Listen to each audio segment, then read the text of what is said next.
La Bamba, 98.7 WFGR. It's 8:13 on a Friday morning. Andy O, my sidekick, Dave Cackley.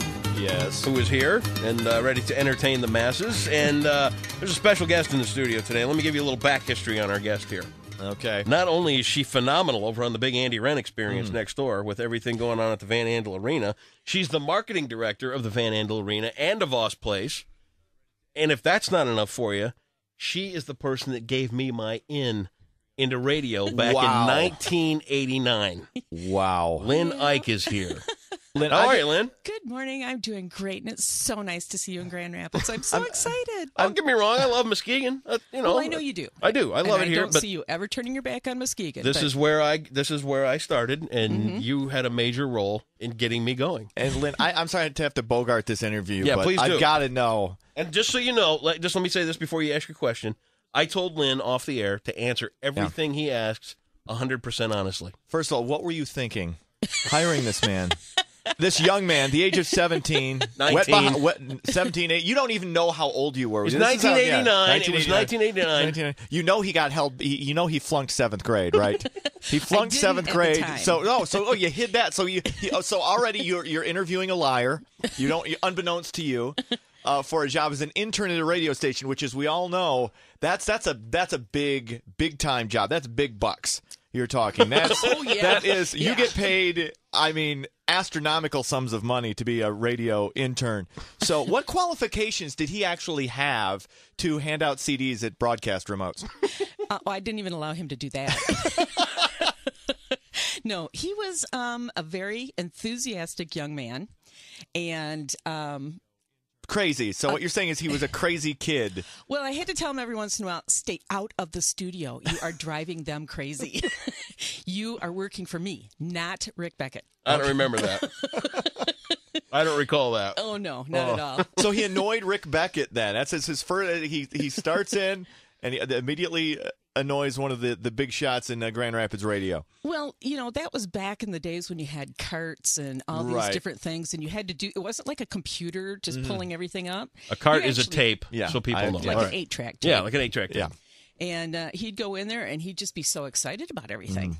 Oh, what about the first time you got to meet Kiss? Oh, that was a big deal. Yeah. I remember that. Did he cry? Did he cry like a little girl? No. And was it embarrassing for you? No. He was never embarrassing for me. Okay. I'll tell you what it was, though. I remember this like it was yesterday because we had a guy that was working at a jewelry store over in the city center named Mark Kruger. Oh, yeah. And he made these like silver Kiss guitar picks. Mm-hmm. And we gave these to these guys at the LC Walker Arena. Yep. When I met them. We gave them as a gift. So I remember this, and I remember exactly how I was when I met Kiss. Yeah, you were qualified to do guitar pick gimeaways. I was to Gene Simmons. To Gene, okay. Yes. I stood next to him, and I went to talk. I mean, you could feel air moving through my throat. Nothing came out. Okay. I just loved seeing it on his face, though. He was just giddy. He was so excited about everything. Like how most people would be when they met God, Andy was when he met Gene Simmons. But you were just ragging on him about 20 minutes ago. Well, I was so sick of Gene Simmons. You couldn't even talk to the guy when you first met him. 20 years ago. Now it's past. Screw Gene Simmons. So, wow. Yes. Now you were close with Andy's mother, right? Or you knew her fairly well? After hiring him. After hiring him. Now, did she ever punch you for getting him into radio? Because this is, seriously, I've said this about my son. I have a 2-year-old, and he's going to law school.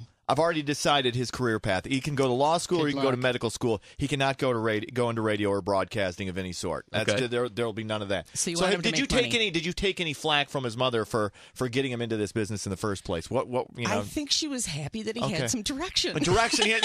So what you're saying is you hired him to keep him off the streets, to keep him from accosting the local youth. Actually, he was a great kid. He was enthusiastic. He was a lot of fun, and he was a counselor at a camp for my son. I was. Who was way more wound up than Andy. So wow. I was a camp counselor for one summer at the YMCA Camp Manitoulin. So people came to you to get advice on life and what you should. Ask her. I mean this. Ask her how friggin' awesome I was as a camp counselor. How Andy was good as a counselor? He was fabulous. Okay. And seriously, my son was so much more wound up than Andy has ever been, and Andy understood it completely. Wow. And that's why I connected with his mother so well. Yeah. It's like these kids are so full of energy. Yeah. And distracted almost immediately. Yeah, of course. Yeah. Well, see, he's still to this day. I mean, the guy's in his 40s. He has no attention span. He can't concentrate on anything for more than 8 seconds. He has to write down everything he's thinking all the time. It's mind-boggling at times. He's not saying he's not a good guy. I'm just curious as to how he got hired. Yeah. Now, was he dressed? Now for the interview, I don't mean to go backward. For the interview, how was he dressed for the interview? I remember. This is in the 80s. Yeah. I mean, what, T-shirt and jeans? T-shirt. I don't even remember. I had a sock tie on. I had a sock tie. What? I had a short sleeve shirt. I had a short sleeve shirt with a collar and a sock tie. Oh, you remember the sock tie? No. I do. I remember it because Dave Conrad made fun of me right off the bat. Uh-huh. Oh, look at the sock tie. And then I said to myself, you know what? Perfect. Now I can dress like a slob my entire life. Here I am trying to look all hoity-toity for the radio folk, and Dave Conrad, I've never seen him wear shoes, so that's what you see that guy walk around a radio studio in bare feet. You haven't seen anything. But no, I remember that because I came in for that interview in a sock tie. Wow. And you know what? You don't dress for the job you dress for the job you aspire to. Right. So I don't know what you were aspiring to with the sock tie.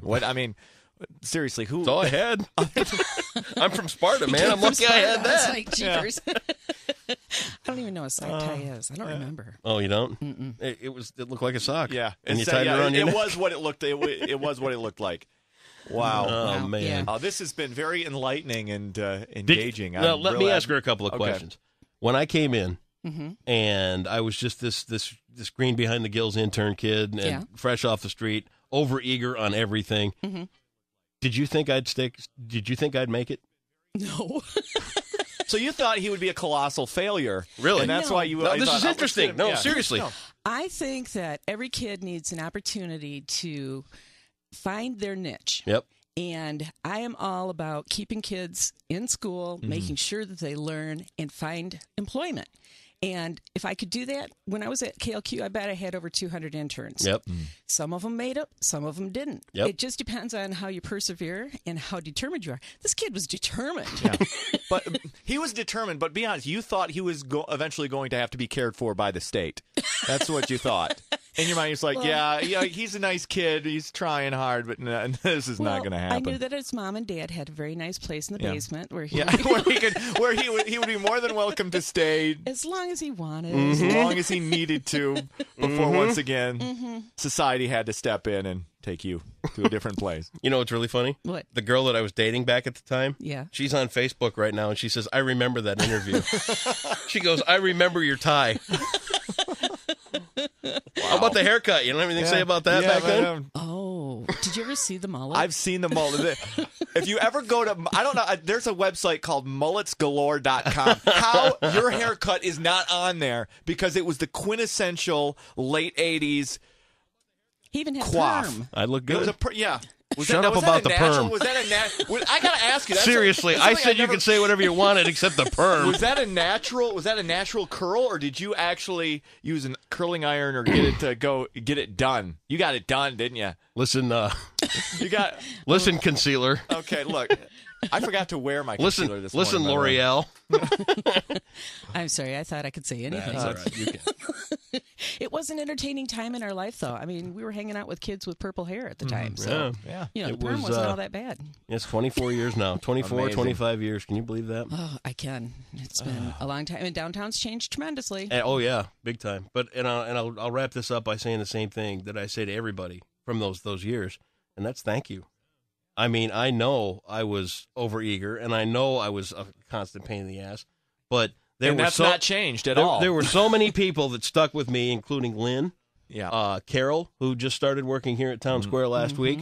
You know what? Rick Beckett. Yeah, he watched out for me like no other, and it was not an easy apprenticeship underneath Rick. Taskmaster. It was tough. Yeah, it was hard to do stuff for him. Right. But I think he he saw something he liked, and he stuck with me through thick and thin. I mean, it was unbelievable. He prodded to make sure that you were on the right track. Yeah. And kept trying harder. And you know harder. the other thing that nobody really ever knew about? And this is hard for me because it was so long ago and I wanted it all so bad. But Rick used to call my mom and dad when he knew I wasn't home, and he would give them the ins and outs of what to look out for. Wow. He would give them off, of course it was 10:30 at night, right. and the phone would ring, and my mom's like, "Oh, Rick's on the phone again." But what's wrong with Andy? Yeah, but no, he looked out for me. He really did. He watched over everything that I did and helped me form to be what I could do. So everybody that looked out for me back in those early days, I owe him everything. It's all I ever wanted to do. Well, I'm here for you now. Well, good. So I've got your back, man. Well, as long as you're here for me now, yes. I'm going to get that friend of mine that's got a little pain where we shouldn't be talking about. I'll have you look. Oh, no. That's no. I told you, get the ointment. You'll be fine. It's not me. It's a friend. Get your friend the ointment. Right. You'll be fine. He'll be fine. Friend of mine's got I a hate to be little hemorrhoid problem. Hemorrhoid issues, yes. Oh. Yeah, so I'll bring my friend in. You can take a look. Oh, my word. I'm not, no. Lynne Ike, you're amazing. Well, I am so thrilled that you're back in Grand Rapids. Yeah, like I said, it's been good. We've stayed in contact through all the years. Yep. Never lost touch. Love your family, and you've loved my family. Yeah, and I do. I don't understand you're compulsive with fishing. These people fish all the time. That's all they do. They go hunting and they go fishing. Michigan, That's it. what do you expect? He keeps putting on my Facebook, yuck, ick. They're stupid looking. Yeah. I don't like fish. I don't like them. Fine. They smell funny. Ugh. They taste so good. Lynne Ike from the Van Andel Arena. Is there anything you want to plug? Get the Van Andel Arena coming up? What's going on there? Dr. John and the Blind Boys of Alabama, Tuesday night at DeVos Performance Hall. This show is going to be so good. Never heard of it. Dr. John is like a New Orleans type singer, and then the Blind Boys of Alabama did that soundtrack for that movie, Brother, Where Art Thou? Oh, really? Oh, really? Yeah. Because I thought that was Alison Krauss that did that. Yeah. They might have played on it. No, but or you know, something.